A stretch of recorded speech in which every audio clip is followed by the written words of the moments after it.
ফ্যাসিস্টের দোসররা প্রশাসনে ঘাপটি মেরে আছে বলে মন্তব্য করেছেন জামায়াত সেক্রেটারি। আওয়ামী লীগ কর্মীদের প্রশিক্ষণের অভিযোগ, সেনা হেফাজতে মেজর সাদিক। সমাবেশে যোগ দিতে 20 কোচের ট্রেন ভাড়া করেছে ছাত্রদল। সমন্বয়ক পরিচয়ে চাঁদাবাজির ঘটনায় বহিষ্কৃত বাকছাস নেতা গ্রেফতার। এতক্ষণ শুনছিলেন সংবাদ শিরোনাম, এবারে বিস্তারিত। আওয়ামী ফ্যাসিস্টের দোসররা প্রশাসনে ঘাপটি মেরে আছে, যারা নানাভাবে বিশৃঙ্খলা সৃষ্টির চেষ্টা করে যাচ্ছে বলে জানিয়েছেন জামায়াতের সেক্রেটারি জেনারেল অধ্যাপক মিয়া গোলাম পরোয়ার। শুক্রবার সকালে জাতীয় প্রেস ক্লাবে এক আলোচনা অনুষ্ঠানে তিনি এসব কথা বলেন। মিয়া গোলাম পরোয়ার বলে, রাজনৈতিক দলসমূহের মধ্যে প্রয়োজনীয় সংস্কার, ভিন্নমতের প্রতি শ্রদ্ধা এবং পারস্পরিক সহমর্মিতার সংস্কৃতি গড়ে তুলতে হবে। তিনি বলেন, জুলাইয়ের অর্জনকে টেকসই করতে রাষ্ট্রের মৌলিক সংস্কার ও রাজনৈতিক দলগুলোর ঐক্য জরুরি। জামায়াতের সেক্রেটারি বলেন, জুলাই সনদ ও ঘোষণা দ্রুত বাস্তবায়ন করতে হবে।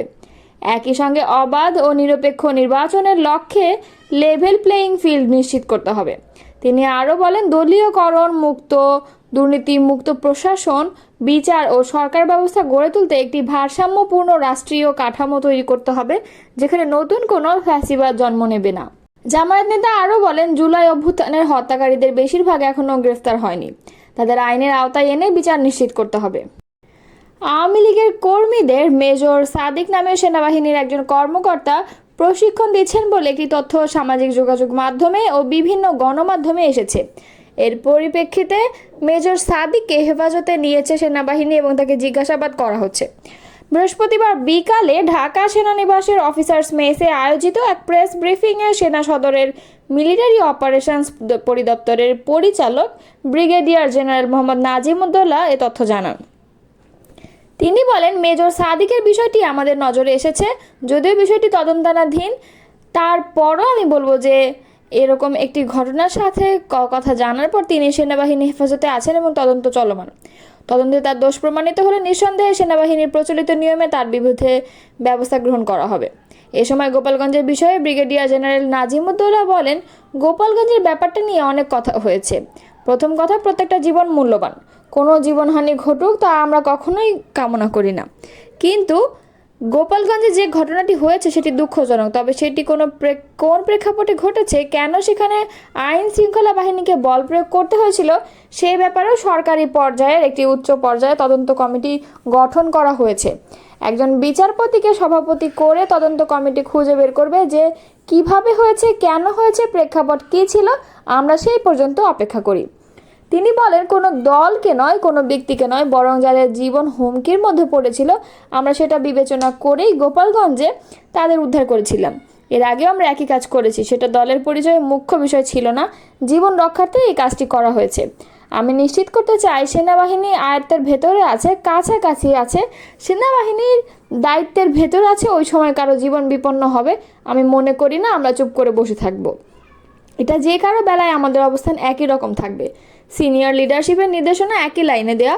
কোনো একটা জীবনকে আমরা আকস্মিকভাবে মৃত্যুর মুখে রেখে বা মৃত্যুর মুখোমুখি হয়েছে এ সময় তার প্রতি নজর না দিয়ে দাঁড়িয়ে থাকতে চাই না। অবশ্যই জীবন রক্ষা করা আমাদের সবচেয়ে গুরুত্বপূর্ণ এবং সেটা করেছিও এর আগে।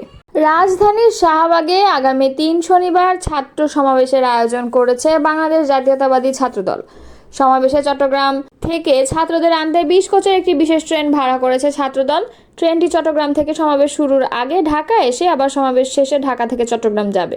বাংলাদেশ রেলওয়ে পূর্বাঞ্চলের মহাব্যবস্থাপকের কার্যালয় থেকে এই বিষয়ে ব্যবস্থা নিতে একটি জরুরি তার বার্তায় বিভাগীয় রেলওয়ে ম্যানেজার ঢাকা ও চট্টগ্রামকে নির্দেশনা দিয়েছে। ওই তার বার্তায় বলা হয়েছে, বাংলাদেশ জাতীয়তাবাদী ছাত্রদল চট্টগ্রাম মহানগরের চাহিদার প্রেক্ষিতে চট্টগ্রাম ঢাকা চট্টগ্রাম রুটে পিএইচটি টাইপ কোচ দিয়ে একজোড়া স্পেশাল ট্রেন পরিচালনা করা হবে।